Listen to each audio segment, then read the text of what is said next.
Hello and welcome everyone to this new course where we will be creating a Nintendo Game Boy from start to finish using Blender and Substance Painter. So if you just look over in the resource files that have been provided to you with the course, you will find everything that is needed for this tutorial in these files only.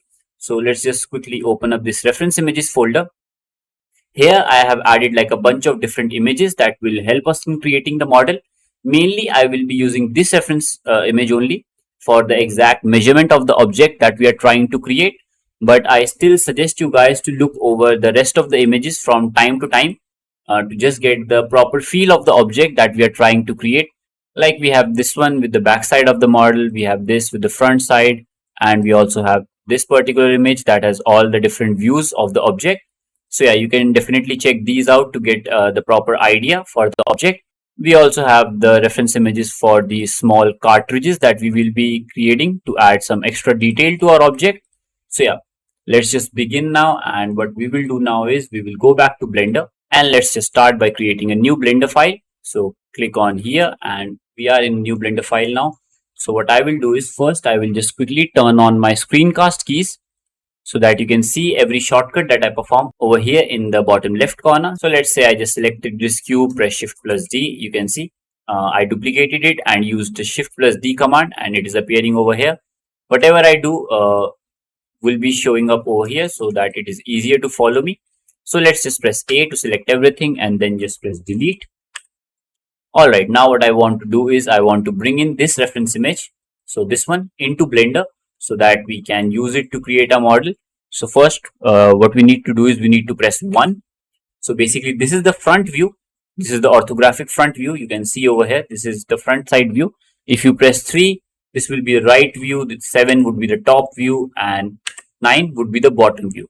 So you should remember all these shortcuts. They would be really useful in the course and we will be using them a lot.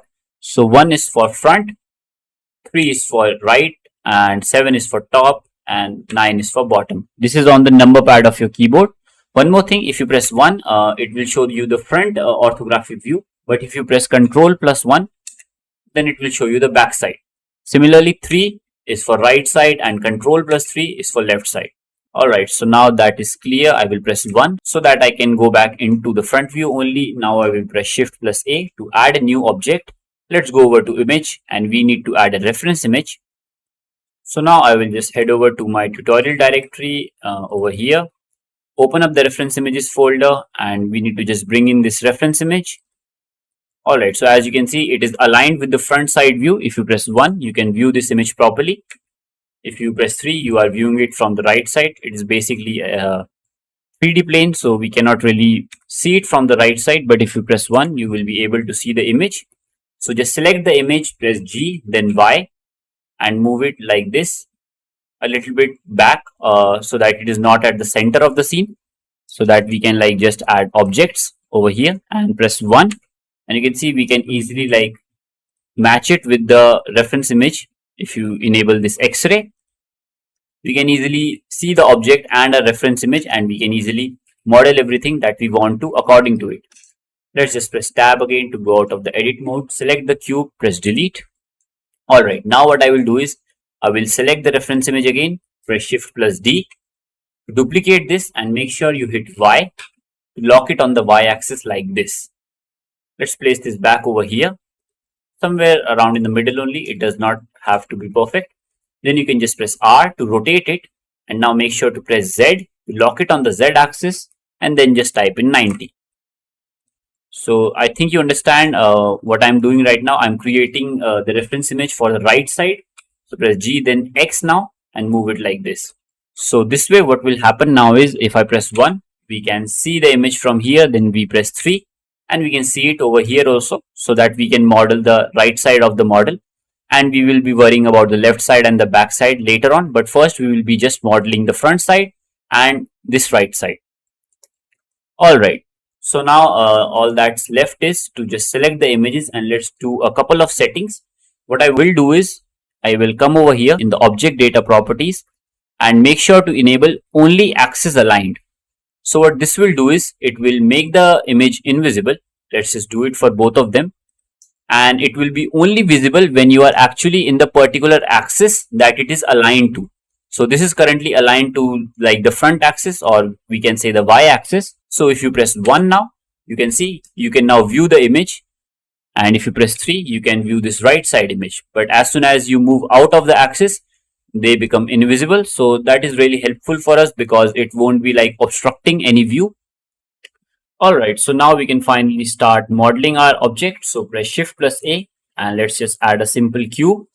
But before proceeding, I will just quickly hit save. So press Ctrl plus S and let's just save our file. I will head over to the tutorial directory again. You can open it up, and in the Blender files, let's just save it as Nintendo Game Boy, and it's saved. Alright, so now we can start. So first press 1 to go into the front side view, and we can select this cube and let's just place it over here at the top. So to move it, you just need to press G and place it over here this way. You can enable X-ray so that you can properly view the reference image, but now you will notice that you cannot really see your cube. So to fix that, what we basically can do is we can press 1 first for the front view. Let's just select this image and we can decrease its opacity until we can finally see our cube again. So maybe we can set this to something like 0.25, because we can still basically see the reference image and we can see our cube also. So that is pretty good for us. Let's just do the same thing for this one also. Enable back the opacity and let's just set the value to 0.25. Press 3 for the right side view and you can see we can see it properly. Next, what you can do is you can just select this and try to move it over here to place it with the right side. Press tab to go into the edit mode. Now you can press 1 for the vertices select. So we can select the vertices by pressing 1. 2 is for the edge select mode. We can select the edges, and 3 is for face select mode. This is pretty basic stuff. I am pretty sure that you are aware with this. Alright, so again I will press 3 for the right side view. Press 1 for vertices select. Make sure X-ray is enabled and just select all of this. Press G, then Y, and place it somewhere like this. Match it with the reference image. Similarly, do it for this side also. Press G, then Y, and place it like this. Also, let's bring it down from over here. So press G, then Z to lock it on the Z axis and place it like this. Alright, we are pretty good to go. Now I will press 1 for the front side view. And basically what we can do now is we do not need to like place it up, because you will notice that it is now out of alignment with the right side. So a simple way to do it would be to just select the reference image and bring it down. So press G then Z and let's just bring the reference image down completely. And yeah, as you can see, it fits perfectly from the bottom and the top. So now we do not really need to adjust it again and again. We can just select the cube, press tab, select these vertices, press G then X and place it over here. Then select these vertices, press G then X and again place them over here like this. Alright, so now you will notice that we have got our basic shape, very basic shape. If you press 1, we can perfectly view it in the front view, perfectly aligned with the reference image. And if you press 3, we can see it perfectly in the right side view. Alright, so now we can start with the modeling. Let's see what we can do first. First, what I want to do is I want to make sure that we apply the scale of this. Whenever we change like the scale of the object, make sure you apply the scale. So if you aren't aware with this concept, what this basically means is whenever you like change the scale of the object like this, you just need to press Ctrl A and apply the scale. So yeah, make sure to just remember this. If you want to know why we do this, let me just quickly explain it to you by just adding 2 different cubes. So let's just add this one cube, press Shift plus D to duplicate this over here like this. And now what I will do is I will scale it up like this. And I will scale this one also like this. You don't need to follow me over here. I'm just explaining you a very simple concept. So as you have noticed, I have scaled both of them, but I haven't really applied the scale for any of them. So I will just select this one and press Ctrl A and apply the scale for this. Alright, so this one has its scale applied and this one does not. If I select this cube, press tab, and let's say I select any simple command. So I will press 2 for the edge select, press A to select everything, and then basically I will press Ctrl B.